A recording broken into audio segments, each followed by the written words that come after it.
welcome to another episode, a special weekend episode here on English Champion. I came across an article recently, and I just couldn't let it go on.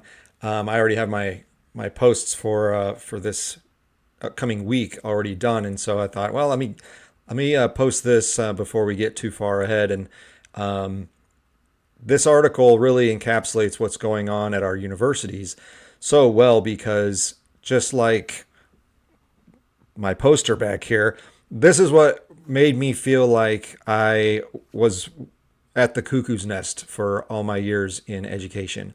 Campuses are crazy. Students have lost it. Teachers and administrators are often making things worse. And this is why the culture is losing faith in the college as an institution. And so I wanted to share this article with you. Usually I share articles from education websites, publications. This one is actually from the New Yorker, so a bit of a different venue today. But the article that caught my eye, and this was from about 10 days ago or so it's still pretty recent, titled, "Can Colleges Do Without Deadlines?" And so we're going to talk about how many schools now, not just at colleges, but this is trickling down to the lower levels too, as I've been following online, that deadlines and having some rules are now debatable, I guess. That we have given so much ground to students that students can just say, nope, I need an extension. I should be able to do things whenever I want. And teachers and schools are bending to that to a certain degree. And so there's a number of examples from teachers in this article that I wanted to share with you and comment about it, because some of these things I've talked about in other places before. I've hinted at them in other podcasts or articles I've written. So this might bring a lot of those ideas all together in one place. And so I'll go through it with you. I'll read it so that you don't have to. And again, this is from the New Yorker. Can colleges do without deadlines?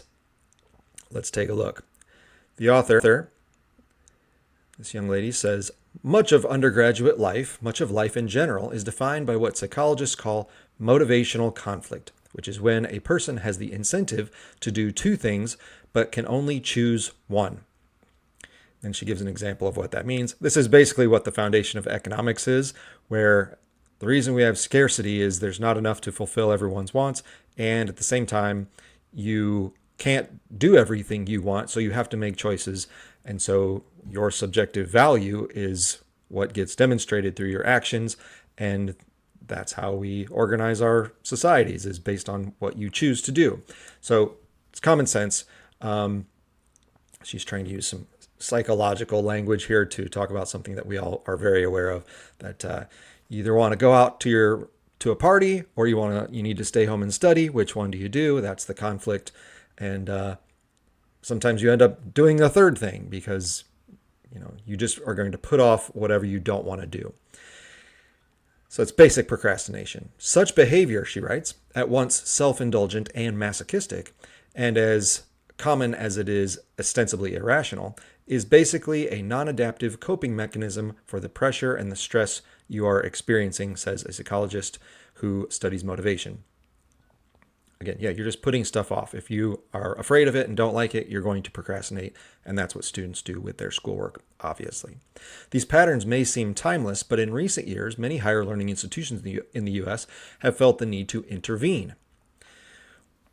Why they need to intervene, I don't know. They're going to give a reason why, but schools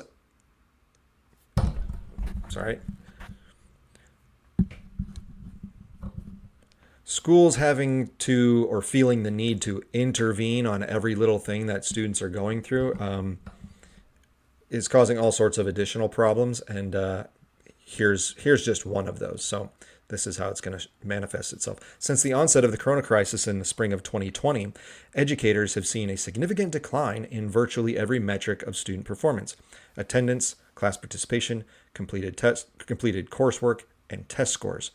All right, first thing, I've spoken about this before. Students were decreasing many years prior to this, all right? These people just didn't want to look at that because they would be to blame for it. So 2020 and the COVID crisis has become a very convenient kind of benchmark for these people in education to say, we need to do something because since 2020, here's what's happened to our students. And I'm not disputing that things have gotten worse, but they were already on that path. 2020 just sped it up. Test scores, reading ability, showing up on time, all the, basic stuff that we have always measured student achievement with. This has been going on for a while, all right? As a teacher for a very long time, I saw it happening in real time. I'm not going to pinpoint a date, but probably somewhere around 2010, 2012, maybe, I don't know. I started seeing a decline in my students that 5 years previously, they were doing okay. And then it gradually slipped, and it kept getting worse and worse and worse. And then we have 2020, and yes, things have gotten even worse than that. But do not be fooled when people say, well, this is since 2020. No, this has been going on a while and they don't want to acknowledge that because, again, they would be to blame for it. And now they can specifically point to an event or a time period and go, this is what caused this big problem. Therefore, we need an intervention. And usually that requires a bunch of money and funding from the state or whoever. And these administrators get to start these silly programs to try to remediate whatever problems they've been seeing. Meanwhile, they didn't care about those problems the 10 years prior because everyone would have gone, why are students struggling so much? Why are they so much more incompetent, both when they're at the university and when they leave the university? What's happening at those schools? Why aren't teachers teaching things? Well, because then they would have been on the hook. So this is very convenient for them to always be talking about 2020. Do not believe them. This has been going on a while. According to the survey data collected during the 2022 and 23 school year by a center at Penn State, students' self-reported levels of generalized anxiety, along with anxiety related directly to academics, family, and social life, still had not returned to pre-pandemic rates. And in fact, social anxiety had continued to rise slightly.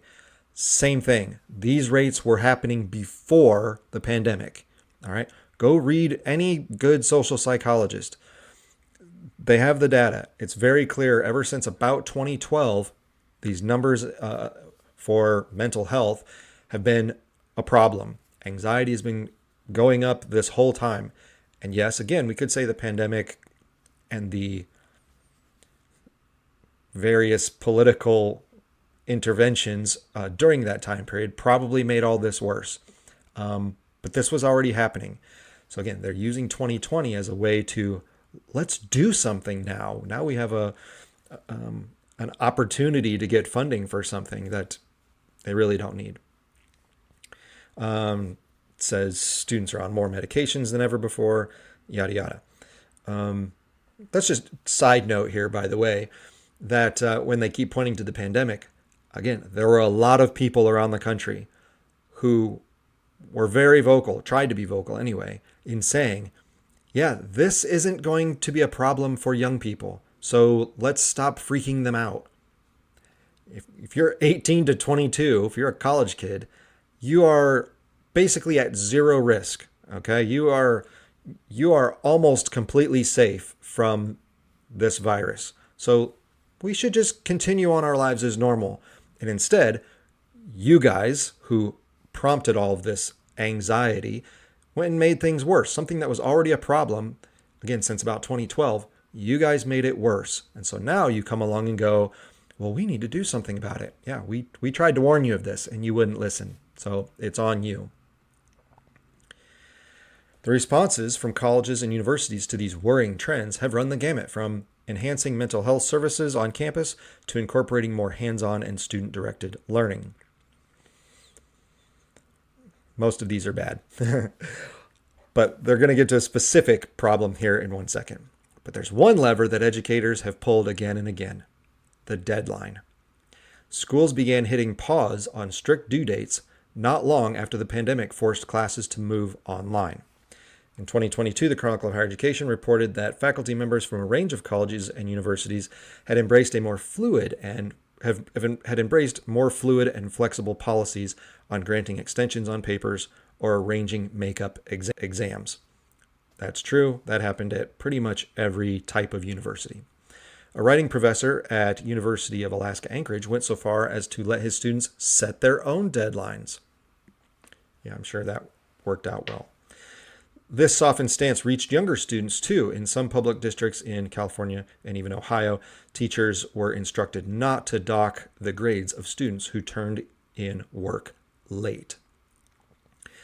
So again, we have this emergency prompted by COVID, and it basically allowed teachers to make things way easier on their students, which is something they were already starting to do anyway. Again, this made it way worse. But teachers had been bending rules for several years before that, and they're going to get to a reason why that might be. But then, of course, we wonder why are students not doing very well when they graduate? Why does it seem like they aren't very educated? Why are employers constantly telling us that their new employees don't know what they're doing? Yeah, it's because we've bent all the basic structure that we used to have in education and made everything way easier. And so what do you get? You get people who aren't as smart, aren't as qualified, aren't as disciplined. And that's where the culture is right now. The author continues, when I spoke with professors at a range of colleges and universities about their approach to deadline protocols, a sense of empathy and patience prevailed on behalf of their students who have been forced to navigate rapid technological change and a global pandemic at critical moments of their emotional, psychological, and neurological development. So as I just said, yeah, they didn't really have to navigate that global pandemic because they were going to be fine for the most part. You're the ones who freaked them out. So again, we warned you not to do that. You did it anyway, and now you get the repercussions of it. The rapid technological change, I just don't, I guess that's true, except they've had phones and iPads in their hands since they were 3 years old. So it's not like this happened last year and all of us are going, whoa, what's all this technology? What do we do with this? How do we incorporate this in our classrooms or in our social lives or whatever? No, you've been having these technological elements for a very long time. In fact, these kids, for these Gen Z or younger, their whole lives. So I don't understand this idea that they've been forced to navigate rapid change.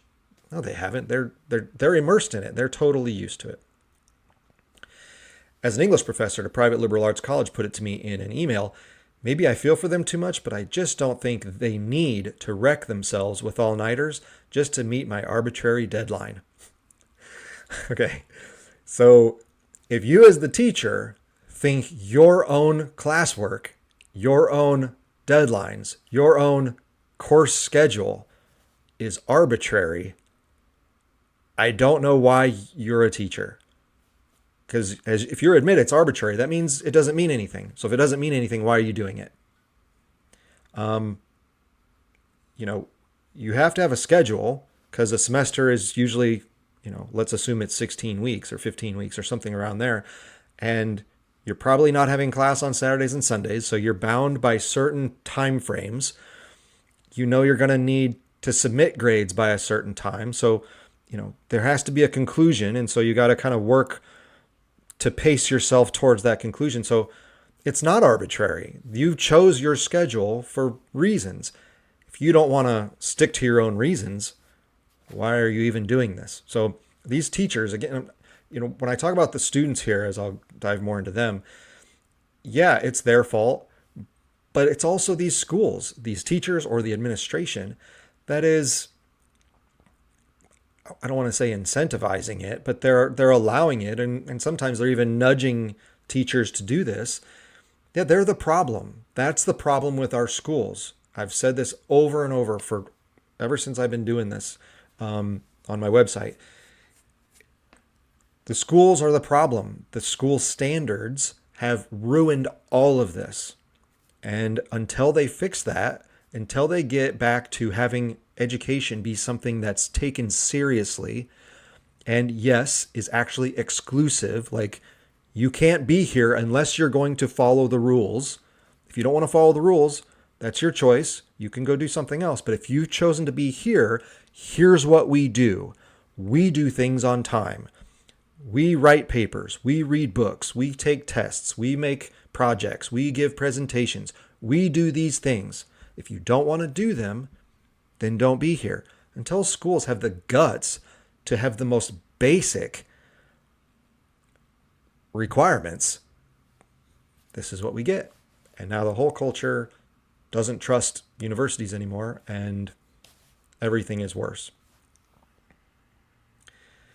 There's evidence that some degree of controlled flexibility with deadlines can have salutary effects. This past spring, 2 Cornell researchers published the results of an experiment in which hundreds of students in an introductory biology class were offered a 2-tier framework, one in which they met the deadline the professor originally set, and another which was an extension without penalty.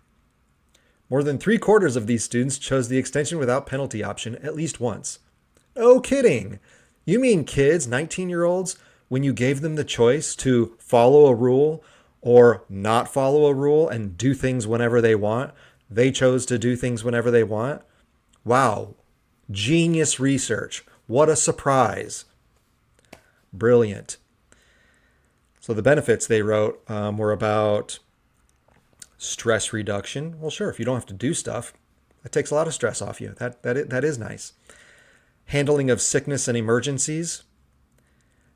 It's always so fascinating to me when it seems like university teachers or administrators are just now realizing that sometimes things come up, as if this hasn't happened for the last 100 years. That, yeah, sometimes a kid gets sick. Sometimes a kid gets in a car wreck. Sometimes, their parents have to be rushed to the hospital. Sometimes whatever. Like, yeah, make a plan. You don't need to adjust things in the middle of a semester. You don't need to make these accommodations. You have a rule. You say, if this happens, here's what you do. Done. Every year, I'm not joking, every year it seems like these people somehow have some epiphany where they're like, oh, but what do we do if a kid says this? What do we do if they're in this situation? Like, haven't you thought of this before? How did you get to be a college teacher? And definitely, how did you get to be an administrator? If you haven't ever thought of putting a plan in place that solves this problem before it ever gets to be this emergency. Like, students need to know on day one, when they arrive on that campus or when they arrive in your specific classroom, if X happens, here's Y, here's Z, whatever it is. And how lenient you want to be, that's up to you. But it's like, how do we handle an emergency? Are you serious? How have you not thought about this before? It's so dumb. And this is what people do research about. This is education for all you folks who aren't part of it. This is why it drives me crazy. Also showed improved performance in other courses. Who knows if that's true or not? Yeah, if you have more time, that is pretty convenient. Maybe you can get your work done in other classes. Okay, that's fine. But maybe you should have been doing your work in this class. And I don't know. I don't know if that matters that much. Some positive effects were most pronounced among first-generation college students. Yeah, so for students who, in general, aren't very used to or haven't always seen it modeled, a structured, high rigor, high standards academic environment, yeah, of course they're going to like that better because it's easier. People who aren't used to tough stuff like easy stuff. No kidding. So none of this is surprising. But this also goes to a huge point about all of this, which is everything is done to cater to first generation or just people who are new to higher levels of academia. And part of that accommodation also then has to apply to all the other students. So if you're going to cut those new students some slack, well, you have to cut slack for everybody because you can't have you can't have really two standards on your campus where some kids, they get to turn in stuff late, or they only have to do, four essays instead of five. And then you've got the other kids who they have to do all the normal stuff. Well, it's instead of bringing the lower level or the students who aren't used to these standards up, which is what you should be doing. Basically, what they do is they have the first generation students or remedial students or whoever these students aren't always used to high standards and rigor of an academic institution. They just bring everybody else down, and that becomes the norm. But professors may have other more vexing reasons for showing leniency toward late coming students. Some faculty brought up the specter of student evaluations, which has been cited as a prime mover behind grade inflation and can also factor into decisions about tenure and contract renewals. That could be true. I've heard that. I've had people talk to me about that. Fortunately, I never witnessed it firsthand. I had a situation when I was a very young professor where I have always been a pretty strict grader, not unfair. I just have standards. I expect people to be able to spell properly and use, periods correctly. Like, how dare I have such standards? And so students who couldn't do that, they would get low grades. And I got not reprimanded, but I got spoken to by a chair many years ago.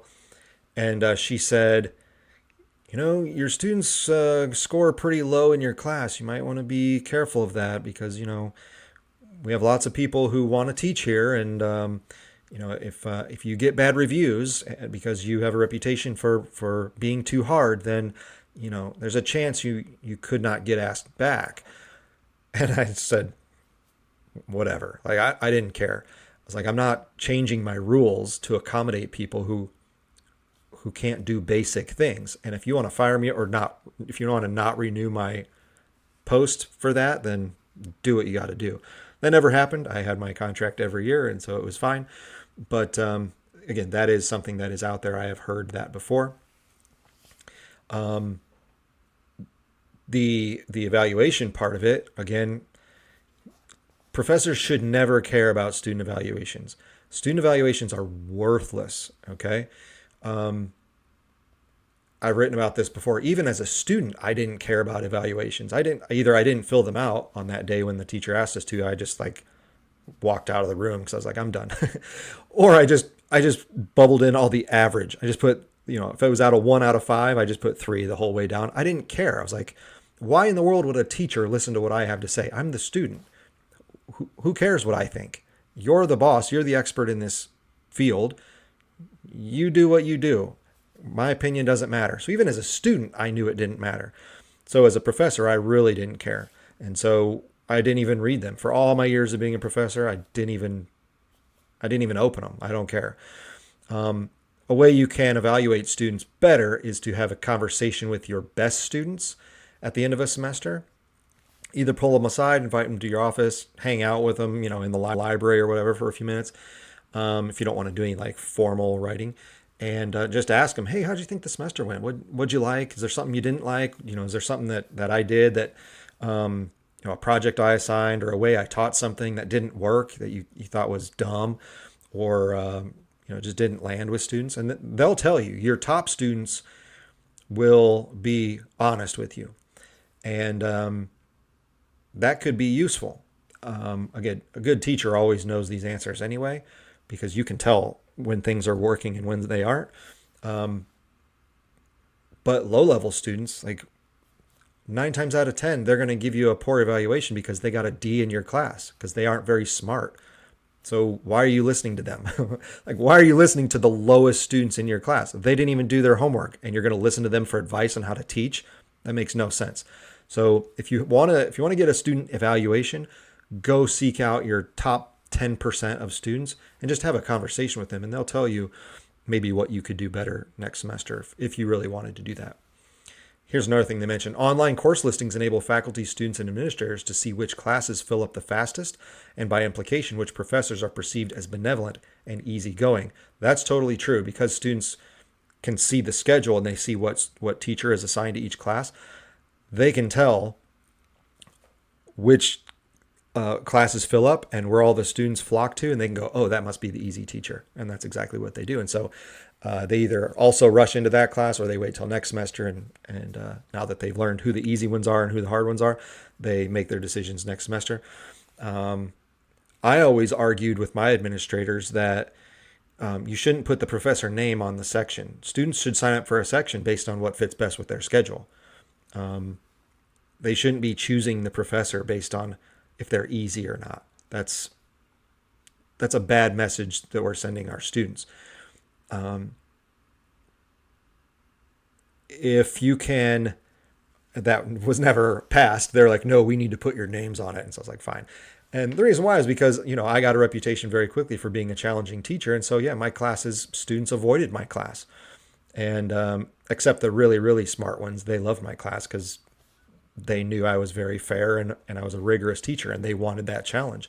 And so we had a great time when I had good students. But yeah, if you can figure out a way to not have the students tie their evaluation of a professor to the policies that are going on, that would be great. But that's what happens. When you start implementing these policies, you get the reputation of being easier, and that doesn't mean you're offering a very good education. You're watering everything down. A professor of sociology at a large public university told me that these pressures on faculty are symptomatic of a transactional model of higher education. Actually, I have a little bit about this coming out next week, and I've done pieces of podcasts where I talk about this before. I talked about this with in my online education podcast because online is the worst for this. That's why online education is awful, because this is exactly how online students think, at least 98% of them. Broadly speaking, there are students and administrators who treat higher education as a service industry. Students are the customers, faculty are the service providers, admin are the managers, he said. As educational costs continue to rise, he went on, I can understand why students or their parents approach college with the attitude of, I'm not getting my money's worth, like they're dining at a restaurant and unhappy about the quality of food or service. In this analogy, he added, rate my professor as like Yelp. Any faculty member who is tolerant of extensions and makeup tests, who in other words gives the customer what she asked for, will earn more rave reviews than a less indulgent colleague. So that's exactly right. And again, online is the worst for this, but this happens even in the normal classroom too, or on campus as well, where I've been in meetings where administrators who have no knowledge of academics get up in front of us and tell us the students are our customers. We need to improve our customer service.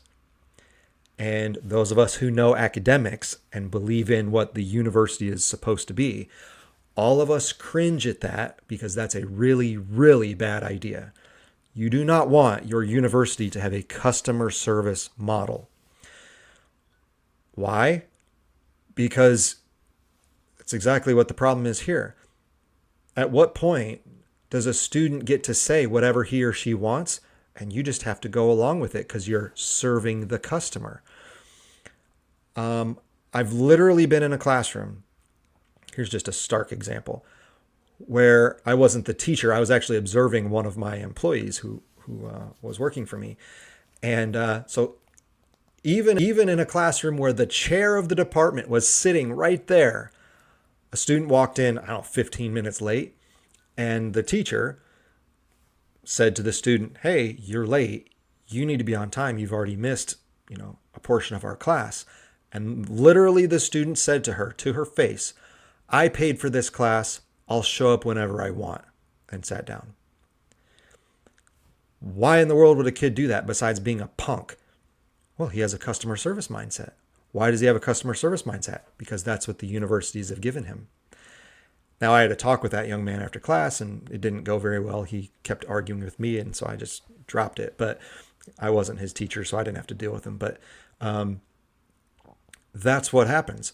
At what point, when you have a customer service mindset, does a student get to go, yeah, I'll do it whenever I want? I don't want to write that paper. Let me do something else instead. Or I don't want to do that at all. Or I don't like that you gave me a C. I should have gotten a B. If you don't give me a B, I'm going to go complain to the management. Well, that's what we do in customer service industries. If the chef cooks my steak wrong, I complain and I send it back and I say recook it. Why? Because I'm paying for an expensive steak. I want it done that way I want it done. That's what happens. But do we want education to be that way? No, we don't. Um, you know, that doesn't give universities or teachers or whoever license to not be accommodating or to be jerks to students, of course. We are trying to take care of them. They are on our campus for 4 years, and we do want to have a good reputation, and we do want to try to address their concerns. But no one ever clarifies what those are because, again, the administrators who don't know anything about academics are the ones passing down the rules. And so they go, no, we need to accommodate them, do whatever we need to do to keep them here so they don't drop out or they don't leave and transfer to another school. Administrators are so desperate to get students in the door and then to keep them there that they will accommodate anything. So what happens? Well, you get a school full of teachers who go, well, I guess I don't have due dates anymore. Oh, you can stroll in 30 minutes late to class. Whatever. And so you can see where this goes. And again, anyone with a brain would have already thought through this. As a professor, what I always did, anytime I was going to incorporate a rule in my own classroom or for my department, because I was in charge of making sure the whole program functioned properly, I would always think, all right, here's an idea. What's the worst thing that could happen with this idea? How could a student completely undermine this or try to take advantage of it? How could a student try to cheat this method, this plan that I'm trying to implement? And I would already have that planned out. And so if I still wanted to go through with it, I had a contingency for how to deal with that situation. Or if I knew that was going to be too big of a problem, I better come up with a different plan. These people don't think that way. They're so desperate for money, these administrators, and the teachers are so desperate to be liked and please don't drop my class and give me a good evaluation so I can get my contract next year. People are so desperate that they're willing to just throw out any level of standards that would maintain the stability and the legitimacy of our universities. So again, these students, yeah, it's their fault when they stroll in late or they don't want to do the work, but they're being coddled by the school. So it makes sense that they, don't really want to show up on time and don't really want to do the work. Sometimes, though, you lose customers and you don't know why. The sociology professor said that during the spring 2024 semester, he saw more ghosting than ever before, referring to students who fade out of a class altogether, but who do not formally withdraw and receive a failing grade by default. There are some reasons for that. Part of that is financial aid, where students get the benefits of just quitting without actually withdrawing. So again, another problem that administrators haven't figured out yet. Anything that keeps students in class where they are at least potentially learning something would be preferable. Several professors in the arts and humanities point out that their fields are in steep decline, and there's an implicit sense that we need to do whatever we can to hang on to these students and work around their challenges, one professor at a private college told me. So again, they'll do anything. They're so desperate. And I'm going to release, I don't know when, I'm still working on it, a plan for how schools can try to address that problem in a better way than what they're doing now with this, just accommodating everyone. One of her classes is a screenwriting workshop, which is devoted entirely to reading and discussing student work. On any given day that a student is scheduled to workshop, there's a roughly 50-50 chance that they do not turn in anything before the deadline. So again, these are adults, and there's a 50-50 chance that even though they have something due that day, they won't turn it in.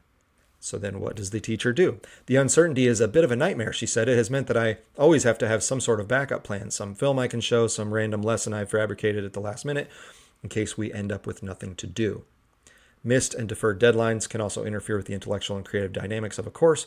Students are losing the opportunity to get feedback from their classmates, which is a basic function of the class, the professor said. if students know they can get away with that, your class is way too easy. Like that should be an automatic failing grade. I mean, and you need to tell them ahead of time. If you are not prepared on the day that I ask you to bring your material to class, you get an F for the project and you will not recover. You will flunk the class. Or, the best you can do after that is to get a D. You have to have consequences.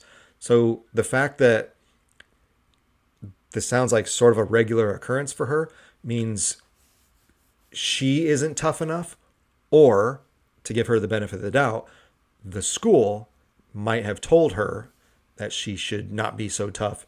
And so the school is at fault here. And we get students who they have an assignment and they just don't do it. That's what college is now. You have something to do, you just avoid it. And we go, okay, we'll work with you. A quintessential binary of motivational conflict is, on the one hand, a want conflict in which a person forces himself to do what he doesn't want to do, and a should conflict in which a person does something that he enjoys when he really should be doing something else. This one researcher recently wrote a paper showing that as students move toward the end of a term, they experience more want conflicts and fewer should conflicts. This finding suggests that as major deadlines and exam days get closer, students are less intrinsically motivated to work toward them. Instead, they are propelled by anxiety and fear. Trying to avoid failure is very stressful, he said. What motivates me to study is that I'm afraid to fail this exam. It just feels very bad. Okay. So there are all sorts of things in life that we do, even though we don't want to do them, or we only do them because we're afraid of the consequences. Not to be too simplistic about it, but did I want to clean my room when I was a kid? Was there an intrinsic motivation to clean my room? No. I had to do it because if I didn't, I'd get my butt whipped. That was the consequence. So I did it out of fear. I didn't want to get a spanking. Yeah. So was my room clean? Yeah. Problem solved. I had a clean room. So it's not hard to figure out. Even as adults, yes, when I give a presentation to faculty, when I'm hosting some professional development and I'm guiding professors on how they could do things better, I want to do a good job for sure. I care about this. But on the other hand, I also don't want to look stupid in front of people. I don't want my bosses to get mad at me and to think I'm dumb and I shouldn't get my contract renewed or something like that. There is a sense of fear in anything I do. Most successful people are like that. When you hear or read about or hear stories from very successful athletes or musicians or business leaders or whatever, one of their things they often talk about is, I was scared to death of failing. I could not face the option of failure. And so I worked my tail off and I became great at this thing. Yeah, fear is a motivator. I'm not saying it's the best one, but if a student can't find the intrinsic motivation to really care about your history class or film class or whatever they're in, well, fear is a good second option. So I don't know why we're bad-mouthing that. John Wooden, the greatest basketball coach of all time, he was very clear that the bench is the greatest teacher of all. It's students were afraid, or his players were afraid of being sent to the bench. So they played really hard and played really well and won 10 national championships for him. Yeah, that fear is a motivator and it works. And again, I'm not saying teachers should go around always going, do this or else. That's not good. But it's just, here's a standard. If you don't meet the standard, there is a consequence. And it's going to be on you because it's your responsibility to meet the standard. No argument. That's just the way it is. You do choose what you want to do about it. That's all. If students are afraid of that, well, that's their fault. Fear is usually a sign of lack of preparation. So if they're afraid of things, they probably haven't studied hard enough. That's just the facts. Seen in this light, it's unclear whether deadline extensions actually alleviate pressure on students or if they merely defer and prolong it. By setting deadlines, we're basically controlling people's behavior. Yeah, that's kind of the point. He went on the other hand, I am convinced that deadlines are necessary to activate any kind of study or writing behavior at all. Exactly. That's right. Otherwise, you wouldn't do it at all. On the one hand, he said, or on the other hand, he said, they are also the bad kind of motivation. Again, yeah, if I didn't have my dad saying, clean your room by 9 o'clock, yeah, I wouldn't have done it and I'd have a messy room. Yeah, deadlines matter. If you don't clean it by 9, you're going to get a spanking. Yep. It's not probably not ideal motivation, but it worked. And so I had a clean room. Done.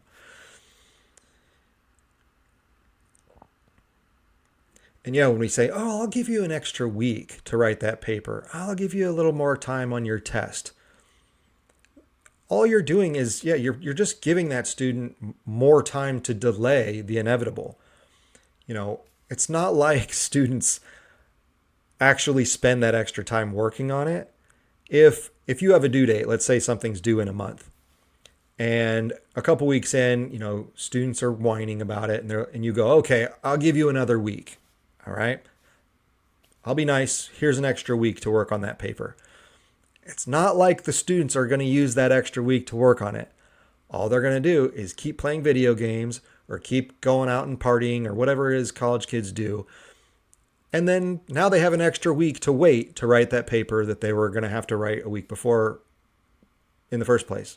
It's the same. It doesn't matter when you have it due. It doesn't matter that you try to be nice to them. They're going to do it when they do it. And if they don't, they don't. It's how you respond when they don't that matters. It's not about the deadlines. It's about what's the consequence? What are the standards? What do we believe in here, either as a class or as a university, so that we can all be on the same page and we can stick to a schedule, based on what the semester and the year are, and we can all function properly. It's easy. A hallmark of procrastination is a measure of executive function known as temporal discounting, or the tendency to value a smaller immediate reward over a larger reward that awaits in the future. This human weakness helps to support a notion that may seem paradoxical, that the solution to the scourge of the deadline is more deadlines. In most of my courses, my approach was to use quite a few deadlines, this professor said. Instead of a single due date for project-based assignments, for example, this professor's students were given a series of smaller deadlines for pitching the project, for completing an outline, and so forth, an example of the education strategy known as scaffolding. Yeah, that's what you do. That's what I did as well. Again, anyone who knows anything about teaching already knows this. It's basics. If the project is large anyway, and it's easy when you're doing papers because you can go through separate steps. But yeah, when I would have a big research project, I wouldn't say, okay, everything is due in 4 weeks. I would say, here's what's due at the end of week 1. Here's what's due at the end of week 2 and week 3 and halfway through week 4 and then the end of week 4. I would have various due dates along the way so that they were keeping pace with what I wanted, so that the course could stay on schedule. And so that they weren't waiting till the very last minute to do their work. So again, any teacher who knows anything about teaching already does this. This helps solve all these problems of students not doing their work. Some faculty take a holistic perspective on the deadline question, viewing it within an overall context of rising student disengagement. This disconnect is elsewhere embodied in the widespread use of ChatGPT to crank out term papers. A philosophy paper at a public university told me that as ChatGPT started to become ubiquitous, he significantly overhauled his syllabus to favor more frequent, lower stakes deadlines. Now, instead of turning in several long papers in the course of a semester, his students take in-class exams writing longhand. Good idea. I don't allow them to use the internet or any notes, he explained. Students tend to collaborate on WhatsApp groups, so if they were allowed to use any resources besides pencil and paper, the exams would all look the same. The final term paper is also generated largely within his site. So this is exactly right. I did the same thing the last couple of years where we would do a lot of drafting in class by hand, and then on the day it was due, they could bring their handwritten notes, and then I would have them retype it, or type it so I could read it easier on a computer that didn't have internet access. I was able to lock down their computers so they couldn't be online and cheat, look stuff up, ChatGPT it, talk to their classmates. So they had their drafts by hand, and then all they were doing on that last day was just transcribing it so that I could read it better and printed form rather than, yeah, it works great. It's time consuming, but it works great. And that's a way to avoid some of this cheating, but also procrastination, because if they don't have a draft, they're winging it on that day, and that they know that goes horribly. So they want to be prepared. So that's what you got to do. You got to incentivize preparation, and doing this that he just said and what I've done is great for doing that. He continues, though, I had the students work up their own paper topics in class and transform them step by step into finished papers. So that's exactly what I would do. But then he finishes with this. I'm an easy grader. I just want it to make sure they're doing their own work. So he addressed the cheating part and the procrastination part, which is good. But then he completely undermines it by saying, well, I don't really care what they write. I'm easy. All I care about is they're doing it themselves. So as long as they're doing it themselves, they can turn in crap. But hey, they did it themselves, so here's an A. That's not the point of education. It's not to be an easy grader. It's to challenge them to be excellent. So while I like a lot of what this guy said, in the end, he ruins his own quote. Another professor at St. Louis University relies on a unique variation of scaffolding to ensure that his students complete the reading on time for class. The syllabus for his introductory American political systems class includes a stern, and in this higher education moment, rather unusual warning. There will be no makeup tests or deadline extensions given in this course. The fact that that's unusual is what's so unusual. That should be normal. That's the way it was for all of education. Okay. When I was in school, that kind of note was on every syllabus. And to be honest, I never knew anyone who would even ask that. That was just, you would be looked at like an idiot if you went up to your professor and said, hey, can I have an extra week when you've had a month to work on an assignment? They'd be like, get out of here. No. In the years past, he told me, by the fourth week, they'd stop reading. I'd give them a pop quiz, and the average would be like 2 out of 10, and they'd all panic, and I'd tell them that I had evidence that they weren't doing the reading. That's very common. It's obvious to tell when students aren't doing the reading. For the rest of the term, in most of his classes, Rogers, that's his name, would ask a student to roll a dice. He'd play an instrumental version of Kenny Rogers' song The Gambler over the classroom speakers. A 1 or 2 gets a quiz, a 3 or 4 small group discussion, 5 or 6 gets class discussion, he said. The threat of the quiz alone makes them all read. At the same time, he went on, the casino table whimsy relaxes the atmosphere and it becomes a shtick and they get into it. So this guy bent. Instead of sticking to the rules, he caved. That's what weak professors and weak schools do. Where what he should have been doing is saying, there will be a quiz for every reading. If you don't do the reading, you're going to flunk the quiz. So if you want a good grade in this class, you better do the reading. Instead, by trying to be clever and accommodating, he now gives them basically a 1 out of 3 chance that there's going to be a quiz. Well, you might think, and as he said, oh, well, now everyone does the readings. No, they don't. All right, trust me. Because students, though they can be kind of dumb sometimes when they don't read, even though they signed up for the class, they also are pretty smart at figuring stuff out where they go, there's a 33% chance we're not going to have a quiz tomorrow. So I'm going to risk it. I'm not going to do the reading because if there's just a discussion, I can fake my way through a discussion. And I'm going to gamble that there won't be a quiz. And sure enough, 2 out of 3 times, they're going to be right. And maybe they'll sacrifice those couple quizzes they have to take and they'll wing it and hope, they'll hope for a 5 out of 10 or something. And that won't harm their grade too much. And they'll just skate by on the other days. So all you've done now, instead of having a standard and saying, here's what we do in this class, we read. To make sure we're reading and understanding, we're also going to have a quiz. If you don't do that, you're going to fail the class. Sounds reasonable.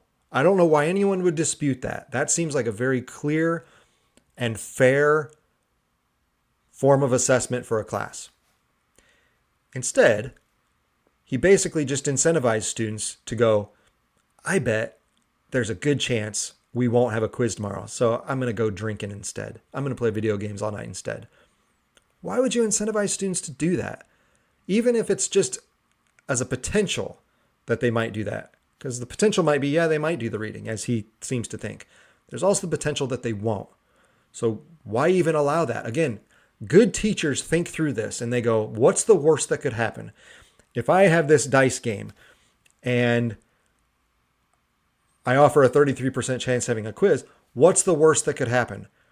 Could be that I go the whole semester and never roll a 1 or a 2. And now I just had a whole semester where, yeah, we had discussions, but were some students faking it? Were they just saying stuff that sounded good, but they didn't actually know the material very well? Because in a large class, if you have a class of over 50 or 100, which is common at big universities, one, how does everyone even have a chance to talk during that class? And then two, you don't have really time to drill down on things if students are winging it. So maybe you needed quizzes, but you're lucky the game of luck you proposed here actually didn't allow it. So you as the teacher might not have been assessing your students properly, and simultaneously your students might be getting away with never having to take a quiz. Is that what you want your class to be? That would be the worst case scenario. Did you think about that? Well, that's what good teachers do. They have an idea and they go, what's the worst that could happen? Well, how could this completely blow up in my face? And then they decide if that's what they want to do or not. But, again, this guy has some good ideas, but it's amazing that it's so weird that professors, when they were younger, I'm sure, if you're a PhD professor, as I am, you have to go through a pretty rigorous process of due dates and requirements and meetings and all sorts of stuff to be deemed an expert in your field and qualified to go do whatever it is you're going to do next. So we all had to go through that from undergrad all the way through the highest levels. We did it. And yet we look at students and we go, well, they can't do it, so I have to bend the rules for them. I did it because I'm smart and I'm a really hard worker and I'm super organized. And so I was able to, go to college and do what my professors asked because, I'm just a really good student. But these kids are a bunch of dummies and they can't handle it. So I got to make it easier for them. So here's a new rule. Is that what you think of students? Why don't you hold students to the same standards that you used to hold yourself? And that you probably still hold to yourself when you have other things you have to do. I just finished working with an editor on a book chapter. I had all sorts of deadlines I had to follow. I had all sorts of rules I had to follow because I was going along with someone else's project and they had to go along with what the publisher wanted. So there was a whole bunch of layers of scheduling and rule following that had to take place for me to get my work published in that book. Did I complain about it? No. Those are the rules. You either do it or you don't. And I agreed to it, so I did it. It's easy. Well, it's not easy, but it's simple, and you just got to force yourself to stick to it. Last paragraph. Arguably, this gimmick is just a more assertive form of controlling people's behavior, to borrow his own phrase, than setting a couple of blowout deadlines and leaving it to students to figure out. It's a big question for higher ed. When does a student become an adult? I thought 18 was kind of the common thing that we'd all figured that out. I don't know why that's even a question, but that's where we are in academia. We go, well, maybe that 18, 19-year-old is still a child, and so we need to treat him like a child. As I've said many other places, 18-year-olds at one point stormed the beaches of Normandy to fight Nazis. Today's 18-year-olds can't show up to a 10 a.m. class on time. They can't turn in a paper that was due a month ago. Those are our students today, and we have accommodated it. And so he asks, how much accommodation and handholding should there be? When does school become a job where if you don't do it, you get an F and you move on? How about since kindergarten? That's when. From day one that they start going to school, you say, here's what school is. Here are the rules we follow at school, so that all of these different people who are in this class and all of the people who are behind the scenes that created this opportunity for this school to be here and this classroom to be here, so that all of it can function smoothly, we have to follow some procedures. Here's what they are. If you don't want to do them, Go somewhere else. For now, Rogers has his answer. This semester, he told me, I didn't even wait to introduce the dice. In evaluations, the students say, I don't like the dice, but it makes the class a lot better. That's because kids like silly things. So it's like, okay, we'll keep rolling the dice. So now he has his gimmick, and now he's doing that indefinitely. So it's just so strange that we've reached this point where young people can't be relied upon to do the most basic things. I was just reading one of the reasons I wanted to talk about this was I saw a tweet just the other day, and it said, you pull it up here real quick. A fellow teacher posted online. He said, first time this year where my attendance at the start of period 1 is less than 50%. So period 1, I'm assuming he's a high school or junior high teacher of some kind. Got up closer to 75% by the end of class. We have no policy for addressing lateness at our school. What? And I kept reading other people telling the same stories. So kids can't arrive at school on time. And in fact, half your class isn't there on time. I can't imagine you're teaching 30 students and less, 15 or whatever show up on time to first hour. And by the end of class, only 75% were even there. I was stunned when I read that. And then I was reading the stories of other people agreeing with that and telling their own stories. In my own classes, all right, I implemented a policy that I always kept my door open, and I would give you 1 minute. So if class started at 10, at 10:01, I would give you that 10 o'clock minute, that extra 60 seconds where it still said 10 o'clock to get into my class and be seated. At 10:01, I would be staying there, and I would have it on the clock. 10:01, I would close the door. And for a long time, students knew if that door is shut, I'm late. He's going to mark me late. He's going to deduct points from my grade. There's a consequence for it. As things got worse over the years, I started telling the students, if you're walking down the hall and you see that door closed, don't even bother. You're not welcome because you didn't care enough to get here on time. I've been here on time every day. How come you can't get here on time? So there are ways to hold students accountable. The problem is we just don't. Whether that teacher just wants to be viewed as the nice guy or the administration has told them to, I don't know. But for some reason, students and their parents have figured out, I guess this doesn't matter. I can show up whenever I want. Or like the student I told you about who said, I'm paying for this, so I'll do whatever I want to do. I don't care what you say, what the rule is. But we're in a bad position. And the fact that we keep accommodating students this way and bending those rules because we want to serve the customers is just making everything worse. And that customer service thing, again, I've talked about this in other places, but the student is not the customer. That's what administrators don't understand. Okay? Who's the customer then? The culture is the customer. We're trying to prepare students to go out into the culture so that the culture is better, so that the culture gets happy with what we're doing here, so that the culture benefits from the wisdom we've given these kids or the job skills we've given these kids, whatever experience we've given them. The culture hopefully benefits from that. The culture is our customer. If you're viewing the student as your customer, you don't understand education. I'm sorry to break it to you, but that's how it is. And you're part of this transactional mindset where students go, well, I came here, and so I expect you to do what I want to do, what I want you to do, so that I can get my diploma so I can go do this next thing in my life.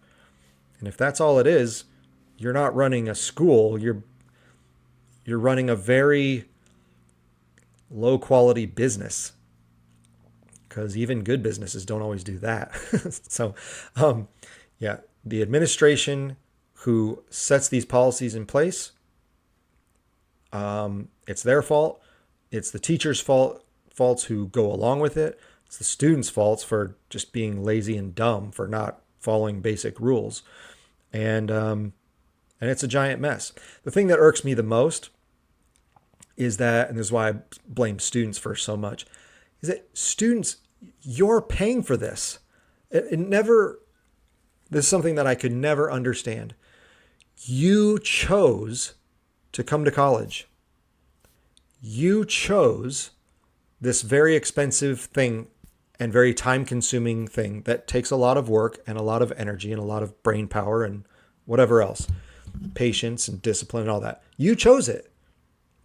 And then we ask you to do stuff and you go, I don't want to. Please be here at 10 a.m. for class.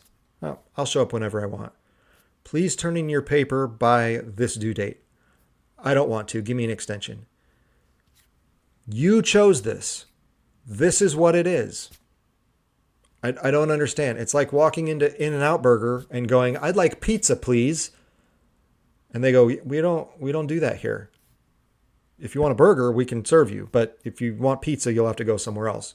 And then you go, I'm mad. You aren't serving the customer. I want pizza. You walked into a burger joint. What do you expect this place is?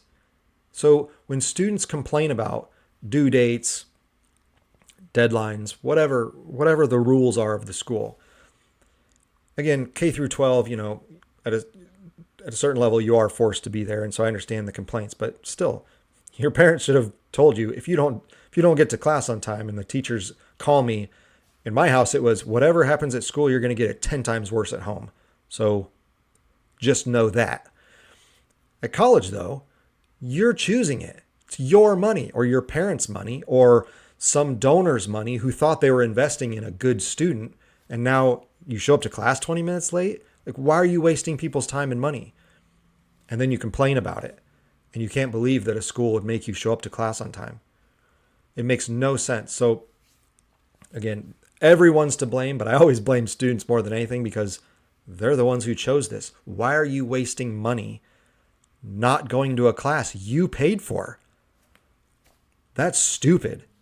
You deserve to fail. You deserve to lose your money by flunking out of school.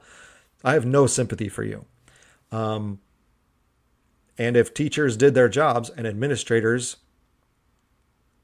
I don't even want administrators to do their jobs. They're so awful at all of this. But if they had any standards and had any basic understanding of academics at all, these problems would resolve themselves because, like a parent, the kid would go, oh, I'm going to try to push the boundary on this one. And the school would say, no, that's not okay. Here's what we're doing at this school. And the kid would go, okay, I guess I'll do that. That's what you do. And until schools decide to lay down the law and get serious about academics again, this is what we get. More articles and more posts on Twitter and elsewhere where people are going, isn't it weird that kids don't think they have to show up to class on time? Isn't it weird that kids think they don't have to turn in an essay on time? Isn't it weird that students can just demand things and we all have to go, okay, here you go. That's where we're at. This is the culture. That's higher education and all of education. And I'm waiting to see who's going to try to fix it because it only seems to be getting worse. So, thought that was an interesting story. Sorry about the length. That was a lot to cover, but I appreciate you listening. Keep following English Champion. Bunch of new articles coming out I've already been working on and ready to post. So lots of good stuff coming up. And as always, go check out my school site where we have a new class starting this week. So come join us for that. And as always, thanks for tuning in.